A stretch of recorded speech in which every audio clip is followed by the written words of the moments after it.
Last night, after a ceasefire had already been announced between the United States and Iran, House Minority Leader Hakeem Jeffries announced that now is the time for the Democrats to end the war. Let's take a look.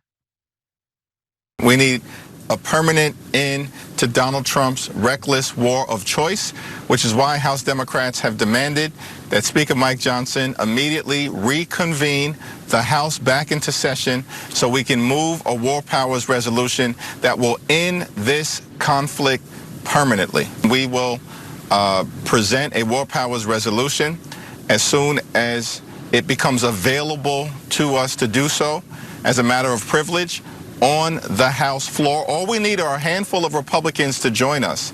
The American people strongly oppose this reckless war of choice and know that we should not be spending billions of dollars to drop bombs in Iran while Republicans and Donald Trump are unwilling to spend a dime to actually make life more affordable for the American people. Yeah, nice try. Because Hakeem Jeffries' colleague, Congressman Ro Khanna, had already been pushing for a vote on the War Powers Act. But it's weird because the corporate Democrats kept pushing it off. And now suddenly, when there is a ceasefire, potentially, and I say potentially because it's very fragile and there's already been violations of it. So I want to be honest with you guys about that. But as soon as a ceasefire is announced by Trump, now all of a sudden you're like, oh, we should talk about war powers resolution. Look, I hope they do vote on it. The thing is, I don't trust Hakeem Jeffries at all, especially when you take a look at how much money he's taken from the Israel lobby and AIPAC in particular. Now, Senate Minority Leader Chuck Schumer has stated that he will force a war powers vote in the Senate. Now, meanwhile, you have Senator Chris Murphy, who is just, honestly, I don't know what he's doing. I mean, he is mask off in this moment because apparently he has some blistering critiques of the ceasefire. God forbid peace break out. Let's take a look.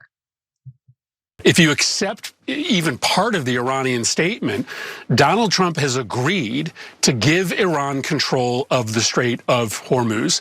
That is extraordinary. If you go deeper into the statement from the Iranian National Security Council, they claim that Trump has also agreed to Iran's right to enrichment, to suspend all sanctions against Iran, and to allow Iran to keep their missile program, their drone program, and their nuclear program. Now, who knows if any of that is true, but if at the very least this agreement gives Iran the right to control the strait, that is cataclysmic for the world.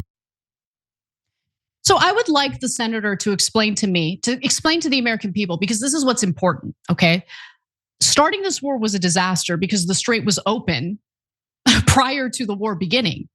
Now Iran has decided to use its leverage, which is again, control of the strait, in order to, by the way, they're charging tolls for tankers that they allow to transport, product, including oil through the strait. They're working with Oman to come out with protocols on transport through the Strait of Hormuz. This wasn't a thing prior to the war popping off, but the war popped off and we are in a worse position today than we were prior to the war. That's just the truth of the matter. Actions have consequences, and it's about time the US government understand that we can't be going around bombing sovereign nations, especially on behalf of a foreign country. Especially when the country we're bombing did not pose a security threat to the United States. They didn't have nuclear weapons. We obliterated their nuclear sites. There was no indication based on US intelligence that they were building nuclear weapons. And when it comes to their ballistic missiles, they do not have the capability to reach the United States. But Trump entered the war anyway. Okay, you think Trump doesn't want to take control of the Strait of Hormuz? Of course he does. But he's been unable to do so. Our military has been unable to do so. So I want to understand from Senator Murphy, what is your plan? This is what you're advocating for. You seem to be upset about the ceasefire because you want to make sure that Iran doesn't have control of the Strait of Hormuz. What is your plan? The This morning, he addressed the critics of those posts, by the way. And I should note, Trump this morning reneged on the 10-point plan and suddenly is like, oh, I don't agree with this is unreasonable. Caroline Levitt in a press conference says that we disregarded the 10-point plan. So who knows what's gonna happen now. But here's what Chris Murphy also said. If you've paid any attention to what I've said for weeks, you know I want the war to end immediately. So of course I'm glad if this ceasefire holds. That's not inconsistent with pointing out that we are worse off now than before the war started. And that's it. Bad if Iran controls the strait. I've been 100% clear. There is no military means to reopen the strait, and the only way forward is for Trump to stop the war. Okay. I think it's important to point out how ham-handed this entire endeavor has been, okay, agreed, and how nobody should see Trump's actions as some expert maneuver in war making and statecraft. I assure you, Senator Murphy, people do not see it that way. People are not looking at this war thinking to themselves, wow, Trump really nailed it, other than his cult following, okay, other than the people who haven't fled from supporting Donald Trump. But okay, so you're happy the war is ending. You're not happy that Iran has control of the Strait of Hormuz. So are you advocating for diplomacy? I don't see the word diplomacy anywhere in his post. So what is your plan? What are you advocating for? If the whole point of his media tour and his posts on X is to go after Trump and it's all just, political, okay, great, fine, whatever.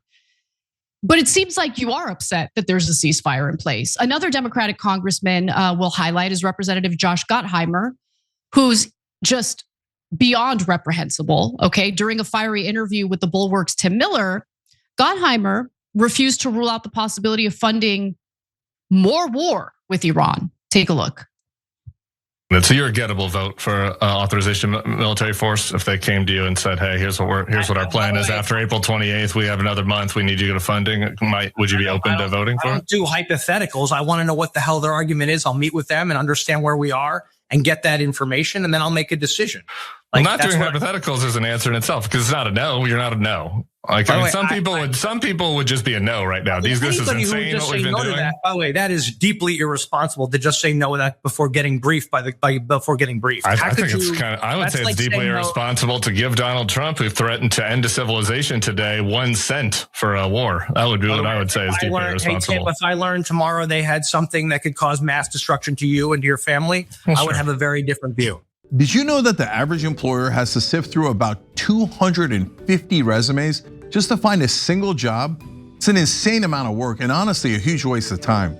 Well, if you're hiring, here's good news. You can now review all those resumes and applications faster thanks to ZipRecruiter. We use them.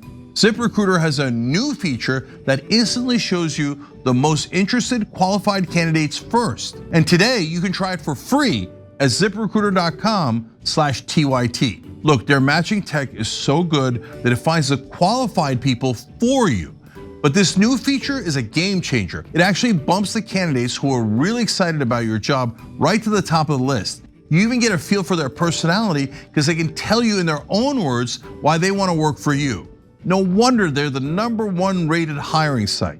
Cut through the standard and get to the standouts with ZipRecruiter. 4 out of 5 employers who post on ZipRecruiter get a quality candidate within the first day.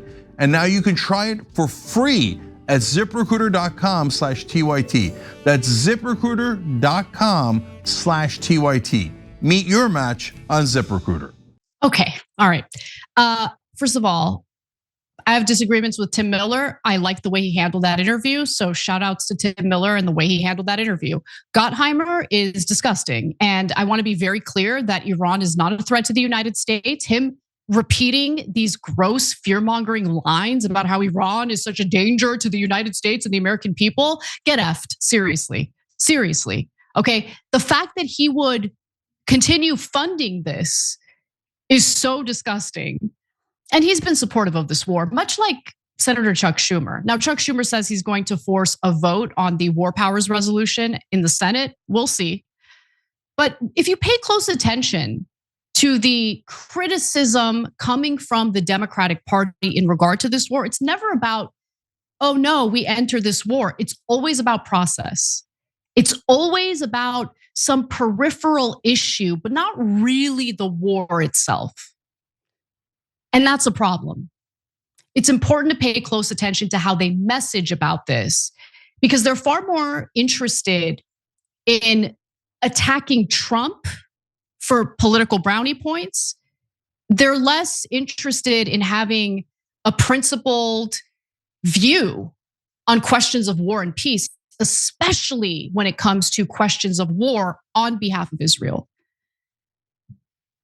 We'll end by pointing out that at least one member of Congress is meeting the moment, and that's Representative Yasmin Ansari, because this is the right message. This is the right message. As much as I love dunking on politicians, this is the right message. I do not appreciate anyone, Democrat or Republican, taking this moment to make taco jokes to say Trump chickened out. The president was threatening genocide against 90 million Iranians. I'm grateful there's a ceasefire and scores of innocent people didn't die tonight. Thank you, Congresswoman Ansari. Now, does that change the fact that internally, privately, I mock Trump? Sure. But like the lawmakers that are doing it right now, what are you trying to do? Are you trying to egg on more war? You're trying to mock Trump so he doubles down on slaughtering people? Like, what are you doing? So again, thank you to Ansari. That is the right message. Every time you ring the bell below, an angel gets his wings. Totally not true, but it does keep you updated on our live shows.